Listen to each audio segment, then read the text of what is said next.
नमस्कार दोस्तों, defence studies में आप सभी का स्वागत है। आज के हमारे इस वीडियो लेक्चर के अंदर हम बात करेंगे कि जो ईडी यानी कि इन्फोर्समेंट डायरेक्टरेट और जो सीबीआई यानी कि सेंट्रल ब्यूरो ऑफ इन्वेस्टिगेशन, इन दोनों के ही जो चीफ है उनका टेन्योर है वो एक्सटेंड कर दिया गया है और वो भी एक स्पेशल बिल पास करके किया गया है। तो चलिए इसके बारे में पढ़ते हैं। ये आपके एग्जाम पॉइंट ऑफ व्यू से काफी इंपॉर्टेंट है, स्पेशली अगर आप सीएपीएफ एग्जाम के लिए प्रिपेयर कर रहे हैं या फिर आईबी के एसीआईओ एग्जाम के लिए प्रिपेयर करें। इन दोनों के लिए तो आपका डेफिनेटली ये बहुत ही इंपॉर्टेंट टॉपिक होने जा रहा है, तो ध्यान से सुनिएगा। और लास्ट में, इस वीडियो के लास्ट में मैंने कुछ क्वेश्चंस या क्विजेस दे रखे हैं, आप उनको जरूर से जरूर सोल्व करना। तो चलिए स्टार्ट करते हैं। तो सबसे पहले हम इसका कंटेक्स्ट समझ लेते हैं कि ये न्यूज में क्यों है। तो आपको पता ही है कि अभी लोकसभा ने रिसेंटली ही दो बिल पास किए हैं और उन दो बिलों में पास करने के बाद बोला है कि जो इन्फोर्समेंट डायरेक्टरेट है और सीबीआई के दोनों के ही जो चीफ है या उनके डायरेक्टर हैं, उनका जो टेन्योर है जो कि फिक्स्ड होता है, पहले 2 साल का फिक्स होता था लेकिन अभी उसको बढ़ा के 5 साल तक भी किया जा सकता है। यानी कि ये सकता है में क्या कहने की बात है, अगर गवर्नमेंट चाहे तो, यानी सेंट्रल गवर्नमेंट अगर चाहे तो उनके जो टेन्योर है उनके ईयर्स को बढ़ा सकती है, लेकिन एक साथ नहीं बढ़ेंगे। तो उसको बढ़ाने के लिए क्या चाहिए होगा, तो उसको बढ़ाने के लिए उनको हर बार, जैसे मान लो कि उन्होंने 2 साल का उनका टेन्योर था, तो मैक्सिमम कितने कर सकते हैं, 5 साल कर सकते हैं। तो 5 साल कैसे किए जाएंगे, 2 साल के बाद वो 1 साल का एक्सटेंशन देंगे, फिर 1 साल का एक्सटेंशन देंगे और उसके बाद फिर 1 साल का एक्सटेंशन देंगे। तो इस तरीके से वो 5 साल करेंगे। ये ऐसा नहीं हो सकता कि 2 साल के बाद उन्होंने 3 साल का एक्सटेंशन दे दिया और लो 5 साल का, ये गलत वे है। तो यहाँ पर स्पेशली बोला गया है कि आपको हर टाइम एक्सटेंशन के लिए सिर्फ और सिर्फ 1 ईयर का एक्सटेंशन देंगे एक टाइम पे। तो ये बात यहाँ पर लिखी गई है और वही मैंने आपको बताई है।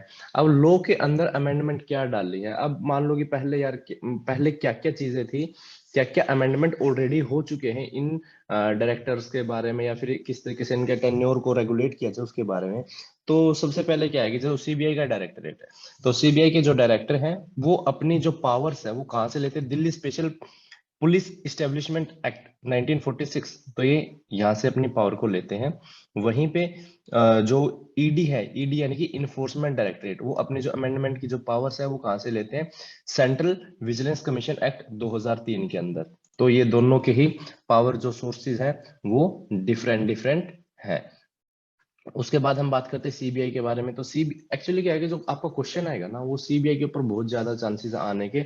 वो इसलिए ज्यादा चांसेस है क्योंकि पहले भी सीबीआई के जो डायरेक्टर थे, जो उनके टॉप मोस्ट डायरेक्टर थे, और उनके जो सेकंड इन जो पोजीशन थे, तो उनके बीच में एक वर्बल फाइट भी हुई थी और उन्होंने अपने बीच में बहुत सारे इश्यूज क्रिएट हो गए थे। तो उसके कारण ये सीबीआई का जो टॉपिक है ये काफी इंपॉर्टेंट होने जा रहा है। तो आप सीबीआई को अच्छे से करिएगा और मैं अपने पूरे इस लेक्चर के अंदर आपको सीबीआई के बारे में ही ज्यादा बताने की कोशिश करूंगा।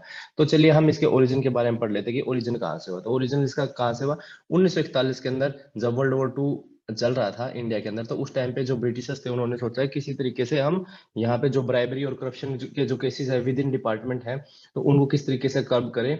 और जो भी उसके अलावा भी जो आसपास के जो एरियाज हैं या फिर गवर्नमेंट के अंदर, क्योंकि उस टाइम पे क्या हो रहा था कि जो इंडियन पीपल थे उनके अंदर पेट्रोटिज्म पूरे पीक पे था। और जो ब्रिटिशर्स थे वो ये चाहते थे कि जो इंडियंस अभी भी उनके उनके गवर्नमेंट के अंदर काम कर रहे हैं वो उनके अगेंस्ट ना जाए। तो उनके लिए स्पेशली एक उन्होंने एक्ट लेके आए 1941 के अंदर, उसका नाम था special police establishment act.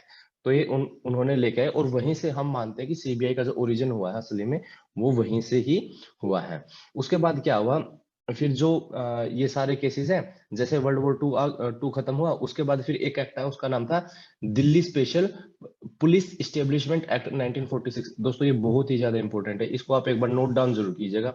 Delhi special police establishment act 1946। तो हमारे जो भी आज के टाइम पे भी अपनी सारी की सारी सीबीआई की पावर्स आ रही हैं, तो वहां से ही हमें देखने को मिले, वहां से सीबीआई को लीगल पावर मिली है इन्वेस्टिगेशन करने की, किसी भी केस को लीगली इन्वेस्टिगेशन करने की कहाँ से पावर मिली है, Delhi special police establishment act 1946।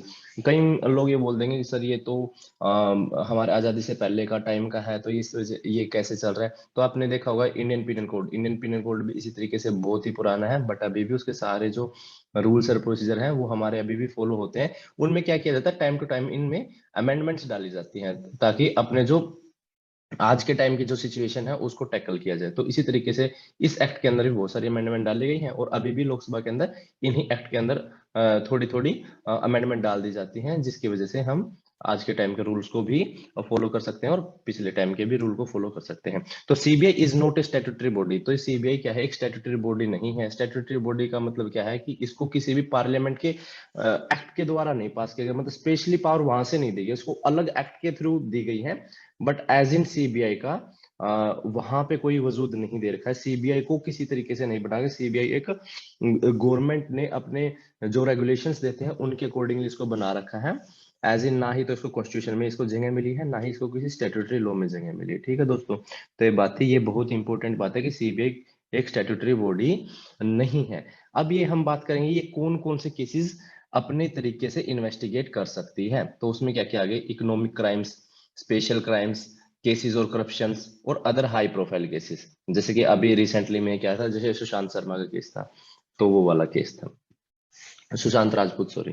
तो वो वाले इस टाइप के जो केसेस हैं वो हैंडल ये कर सकती है। CBI come under the jurisdiction of किस किस के जुरिडिक्शन में आती है दोस्तों? ये ministry of personnel public grievance and pension. तो कभी भी आपका जो क्वेश्चन आएगा तो उसका आंसर यही होगा। लेकिन क्योंकि आज के टाइम पे सिनेरियो चेंज होता जा रहा है, तो ये अदर जो डिपार्टमेंट्स है या फिर अदर ऑर्गेनाइजेशन है उनकी भी हेल्प ये ले लेती है। जैसे कि यूपीएससी है, एसएससी है, लबासना है, सीवीसी, सीबीआई, सीबीआई तो खुद है ही, ये सेंट्रल इंफॉर्मेशन कमीशन, तो यहाँ से भी वो अपने जो हेल्प ले सकती है। अब हेल्प उसमें क्या ले सकती है? उसमें हेल्प ये ले सकती है कि भाई अपने जो रिक्रूटमेंट है उसको ये यहाँ से डेपुटेशन पे लोगों को बुला सकती है, या फिर किसी पर्टिकुलर असाइनमेंट के लिए ये यहाँ से काम करवा सकती है, या फिर इसको पर्टिकुलर इन्फॉर्मेशन चाहिए तो इन बॉडीज के द्वारा इसको इन्फॉर्मेशन मिल सकती है। तो ये था सीबीआई के बारे में। और उसके साथ ही फिर हमें ये पता चलता है कि जो सीबीआई है वो हमारा आरटीआई एक एक्ट है जिसके अंदर हम अपनी इंफॉर्मेशन निकलवा देते हैं, और ये मैंडेटरी एक्ट है, और ये हम कहीं से भी अपनी जो इंफॉर्मेशन है किसी भी डिपार्टमेंट से किसी भी चीज की निकाल सकते हैं। बट इसमें एक क्लोज बना रखा है, वो क्लोज है दोस्तों नेशनल सिक्योरिटी का। नेशनल सिक्योरिटी का वो ये बोलता है कि जहां कहीं पे भी नेशनल सिक्योरिटी को कंसर्न देखा जाएगा वहीं पे हम आपको आरटीआई के अंदर कोई भी इंफॉर्मेशन देने के लिए फोरबिड होंगे, यानी हम उसको नहीं देंगे। तो इसी तरीके से सीबीआई के अंदर भी ये चीज डाल दी गई है और उस सीबीआई को एग्जेम्प्ट कर दिया गया है कि आपके ऊपर कोई भी आरटीआई एक्ट लागू नहीं होगा। इसलिए अगर कोई आपसे इंफॉर्मेशन मांगता है तो जरूरी नहीं है कि आप उसको इंफॉर्मेशन देनी ही देनी, आप उसको मना भी कर सकते हैं। अब बात आती है सीबीआई को हेड कौन करता है? सीबीआई को हेड कौन करता है? वो करते हैं आईपीएस ऑफिसर। आईपीएस ऑफिसर कोई भी, अब उसमें एक रैंक होती है, जैसे आईपीएस में भी क्या है, आईपीएस आपको बना दिया यूपीएससी सिविल सर्विस का पेपर पास करके। अब उसमें पहले आपको कुछ भी बना दें, जैसे पहले आपको एएसपी बना देंगे, फिर आपको एसपी बना देंगे, फिर आपको एसएसपी बना देंगे, फिर इस तरीके से पूरी हायरार्की है चलती ही जाती है। और सबसे लास्ट में जो स्टेट लेवल पे जो सबसे हाईयर पोजीशन होती है उसको बोलते हैं हम डीजीपी, यानी कि डायरेक्टर जनरल ऑफ पुलिस। तो यहाँ पे जो सीबीआई के हेड होंगे वो भी आपके डायरेक्टर जनरल ऑफ पुलिस ही बनेंगे। एक क्वेश्चन ये भी आ सकता है कि अपने इंडिया में जो किसी भी पुलिस ऑफिसर के द्वारा सबसे हाईएस्ट पोस्ट कौन सी गेन की जाती है या कौन सी रैंक उनके द्वारा होल्ड की जाती है? वो होती है दोस्तों डीआईबी। डीआईबी क्या होता है? Director of IB. आईबी का मतलब दोस्तों इंटेलिजेंस ब्यूरो। तो कोई भी जो सबसे सीनियर मोस्ट पुलिस ऑफिसर होगा, ये सीनियर मोस्ट आईपीएस ऑफिसर होगा, वो आपका आईबी का डायरेक्टर होगा। तो ये बात थी दोस्तों। उसके बाद हम थोड़ी सी और इन्फॉर्मेशन देख रहे थे कि जो सीबीआई है, सीबीआई के 10 रीजनल जोन्स हैं। 10 रीजनल जोन्स कहाँ कहाँ पर है? मुंबई के अंदर है, हैदराबाद, चेन्नई, गुवाहाटी, कोलकाता, पटना, लखनऊ, चंडीगढ़, भोपाल और दिल्ली के अंदर है। उसके बाद दोस्तों अब सीबीआई कौन से केस को हैंडल करेगा या फिर कौन कौन से केस उसको दिए जाते हैं? तो सबसे पहले तो कोई भी जो सुप्रीम कोर्ट है या फिर हाई कोर्ट है ये बोल देगी भाई सीबीआई आपको ये वाला केस टैकल करना है और इसका इसके इस पर्टिकुलर केस के अंदर इन्वेस्टिगेशन करना है, तो बिना किसी अदर चीज के सीबीआई उसको इन्वेस्टिगेट करने लग जाएगी। दूसरा जो लेवल आता है वो आता है सेंट्रल गवर्नमेंट के द्वारा। सेंट्रल गवर्नमेंट ये बोलते हैं कि सीबीआई आपको ये कोई केस इन्वेस्टिगेशन करना है, बट उसके लिए सीबीआई को स्टेट की कंसेंट की जरूरत होती है, यानी कि वो तब तक स्टेट के अंदर नहीं घुस सकती जब तक स्टेट के जो लीगल अथॉरिटी है वो उनको ये ना एक्सेप्ट कर ले कि हाँ भाई हम कंसेंट देते हैं आपको और आप हमारे यहाँ पे आइए केस कर लीजिए। ओके। तो उसके बाद एक और बात है कि जो सीबीआई है ना, वो हमारी जो इंटरपोल है, इंटरपोल क्या होता है दोस्तों? इंटरपोल होता है आपकी इंटरनेशनल पुलिस, आपने बहुत सारे मूवीज में देखा होगा, इंटरपोल की पुलिस होती है, तो उसमें भी अपने वो जो इंटरपोल वाले हैं वो हर एक कंट्री के अंदर कुछ ऐसी अथॉरिटी होती है कि सेंट्रल ब्यूरो ऑफ इन्वेस्टिगेशन या फिर कुछ इस टाइप से मतलब एक चीज होती है जिसके साथ वो कोऑर्डिनेट करके सारी की सारी इंफॉर्मेशन निकालते हैं किसी पर्टिकुलर इंटरनेशनल टेररिस्ट के बारे में, या फिर कहीं पे इंटरनेशनल क्राइम हुआ हो उसके बारे में इंफॉर्मेशन निकलवाने के लिए। तो हमारे यहाँ पे कौन सी बॉडी है जिससे वो सीधा कांटेक्ट करेंगे, वो है हमारी सीबीआई। तो दोस्तों इसके लिए भी सीबीआई बहुत इंपॉर्टेंट है। अब आते हैं हम सीबीआई के ऊपर कुछ क्वेश्चन के बारे में देख लेते हैं क्या क्या क्वेश्चन है। तो सबसे पहले पूछा गया आपका मोटो, तो सीबीआई का मोटो क्या है? तो सीबीआई का जो मोटो है वो आप देख लीजिए, 5 सेकंड में आपको देता हूँ, एक बार डिसाइड कीजिए कौन से हैं इसमें। ऑप्शन ए दिखा रखा आपको, इंटीग्रिटी, एक्सीलेंस और परफेक्शन। उसके बाद है आपका इंडस्ट्री, इम्पार्शियलिटी एंड इंटीग्रिटी। तीसरा है आपका कमांड, कंट्रोल एंड विजिलेंस। आप बताइए कौन सा है दोस्तों। और अगर आपको इनमें से कोई नहीं लग रहा है तो आप डी के ऊपर भी क्लिक कर सकते हैं। आई थिंक आप सभी ने आंसर दे दिया होगा, तो इसका आंसर है दोस्तों बी, यानी कि इंडस्ट्री, इम्पार्शियलिटी एंड इंटीग्रिटी। तो ये आंसर है इसका। उसके बाद आते हैं सेकंड नंबर क्वेश्चन के ऊपर। सेकंड क्वेश्चन क्या बोलता है कि जो सीबीआई है उसका एडमिनिस्ट्रेटिव कंट्रोल कौन सी बॉडी के पास है? तो ये हमने आपको पहले ही बता दिया था कि इसका ए के पास है, department of personal and training यानी डीओपीटी के अंदर। उसके बाद आपका तीसरा क्वेश्चन है दोस्तों, सीबीआई के जो जो सीबीआई को फॉर्मेशन के लिए एक कमेटी ने रिकमेंडेशन किया था। आई थिंक सीबीआई को हमारे इंडिया के अंदर दोबारा जो फॉर्मली जो इंक्लूड किया था वो 1963 के अंदर किया था, लेकिन इसकी जो पावर कहाँ से आती है, Delhi police special establishment act से आती है, 1946 वाले से, है ना। तो इससे तो पावर आती है, बट इसको फॉर्मली इस्टेब्लिश किया गया था 1963 के अंदर। और वो कौन सी कमेटी के रिकमेंडेशन पे किया था? वो क्या था? संथानम कमेटी के रिकमेंडेशन के ऊपर। अब आते हैं आपके एक और क्वेश्चन के ऊपर, which of the following work as a national central bureau of Interpol? तो इंटरपोल की नेशनल सेंट्रल ब्यूरो की तरह कौन काम करता है? तो इसका आंसर आपको बहुत ही आसानी से दे ही सकते हैं, सेंट्रल ब्यूरो ऑफ इन्वेस्टिगेशन यानी कि सीबीआई। और अब आते हैं हमारे लास्ट क्वेश्चन की तरफ, विच of the following is not among the appointment committee for director general of CBI? यानी कि सीबीआई के जो हेड होंगे या फिर डायरेक्टर होंगे उनकी अपॉइंटमेंट कमेटी होती है। जैसे कि सीबीआई के चीफ इनको सिलेक्ट करना है या फिर डायरेक्टर सिलेक्ट करना है, डायरेक्टर ऐसा तो होगा नहीं कि कोई भी रैंडमली बन जाएगा, तो इसके लिए एक स्पेशल कमेटी बनती है। उस कमेटी में कुछ लोग होते हैं, उसको हम बोल देते हैं अपॉइंटमेंट कमेटी। तो अपॉइंटमेंट कमेटी होती है, उसके अंदर कुछ लोग होते हैं, तो आपको ये बताना है कि इन चारों में से ऐसा कौन सा पर्सन है जो कि उस अपॉइंटमेंट कमेटी में नहीं बैठता।